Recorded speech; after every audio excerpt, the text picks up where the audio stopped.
तो note down करो इसको जल्दी से, जल्दी से इसको नोट डाउन करो।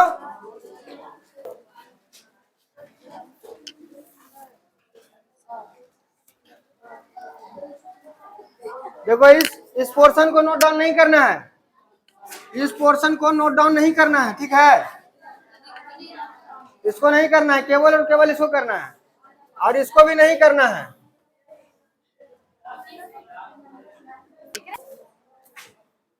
अरे हाँ ठीक,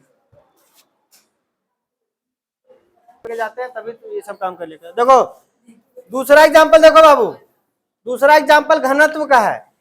तो घनत्व का क्या होता है फॉर्मूला, घनत्व का सूत्र क्या होता है, घनत्व का सूत्र क्या होता है,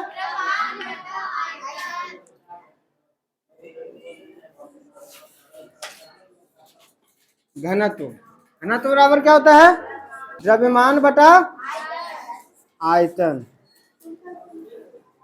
अब देखो द्रव्यमान का क्या होता है, द्रव्यमान का यूनिट क्या होता है, द्रव्यमान को हम किस में नापते हैं, अब पहले बताओ द्रव्यमान क्या होता है, जिसमें वजन हो, द्रव्यमान क्या होता है, जिसमें वजन हो, जिसमें मास हो, है ना, इसमें क्या हो, वजन हो, मांस वाला मीट वाला मांस की बात नहीं कर रहे हैं, इसमें क्या हो, भार हो, है ना, भार और द्रव्यमान में थोड़ा सा डिफरेंस होता है, ठीक है ना, भार हो जाता है क्या, जिसमें गुरुत्वाकर्षण बल उसमें ऐड हो गया तो वो भार हो गया, ठीक है। द्रव्यमान हमेशा किसी हर इंसान का द्रव्यमान क्या होता है, कांस्टेंट रहता है, द्रव्यमान क्या होता है, हमेशा कांस्टेंट रहता है, मतलब द्रव्यमान कोई चेंज नहीं होता है किसी का, ठीक है ना।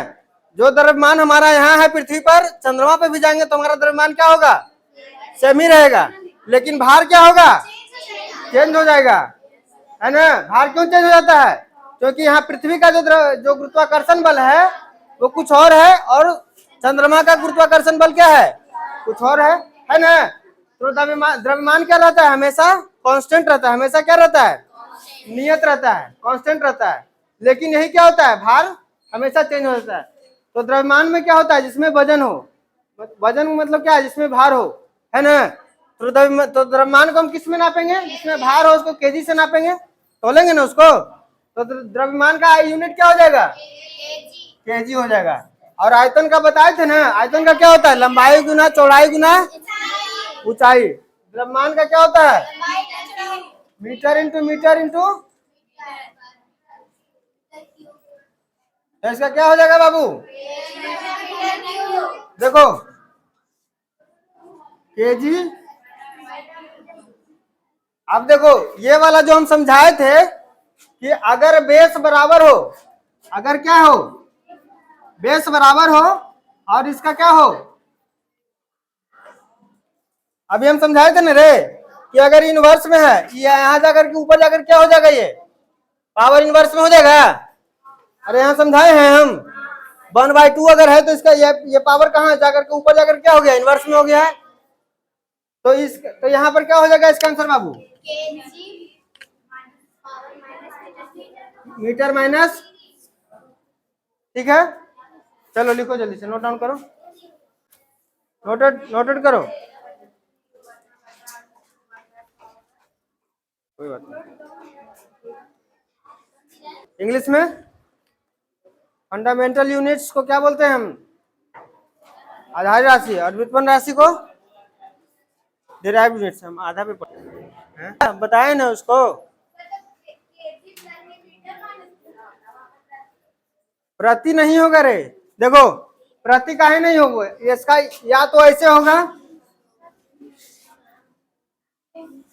लेकिन हम इसको हटाने के लिए ही तो यहाँ माइनस लिखे हैं, क्या समझ रही है, इसको हटाने के लिए ही तो यहाँ माइनस लिखे हैं, इनवर्स हम क्यों लिखे हैं, उसको हटाने के लिए तो लिखे हैं। ये प्रति कर देने का मतलब तो सेम ही चीज हो गया, ये समझ में रहा है, ये जो प्रति जो कर दिए तो इसका मतलब तो सेम ही हो गया ये, है ना। और प्रति को हटाने के लिए इसको हम माइनस किए हैं, इनवर्स में इसीलिए किए हम। हो गया, लिख ली सब, मिटा दें, इसको बोलते हैं।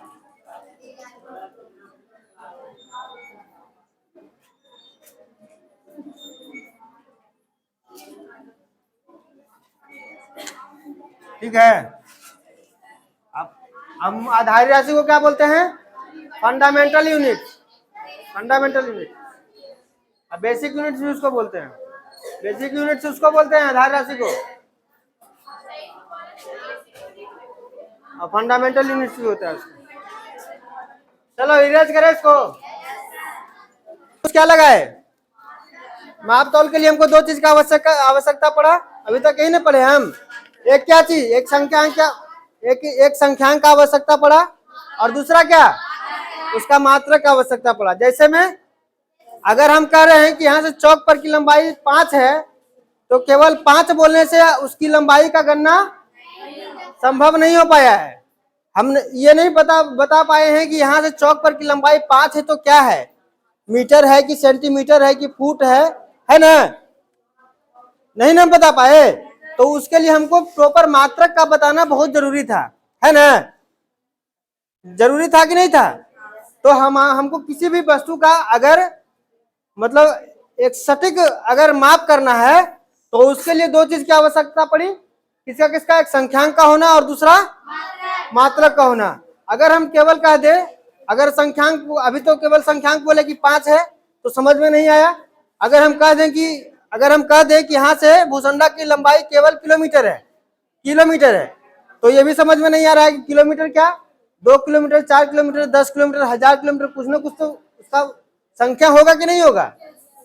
तो अगर केवल एक चीज पे अगर डिपेंडेंसी रखे, या तो केवल राशि को बोले या केवल संख्यांक को बोले, है ना, तो भी संभव नहीं है। तो दोनों चीज का होना क्या जरूरी है? आवश्यक है ना? हम किसी वस्तु को मापन के लिए दोनों चीज का होना आवश्यक है। संख्यांक का भी होना आवश्यक है और मात्रक का भी होना आवश्यक है। अगर हम कह दें कि 5 दूध लाए हैं, तो ये गलत हो जाएगा कि नहीं हो जाएगा? सेंटेंस गलत होगा ना? कि आप लीटर लाए हैं कि मिलीलीटर लाए हैं कि केजी लाए हैं, कुछ ना कुछ तो लाए होंगे ना। इसका कुछ ना कुछ तो मात्रक होगा ना, है ना? तो ये भी गलत हो गया स्टेटमेंट हमारा। तो इसका मतलब क्या होता है कि हम किसी भी वस्तु को जब भी मापन करेंगे तो उसमें संख्यांक और मात्रक दोनों होना ही होना है ना? दोनों का होना क्या है? आवश्यक है।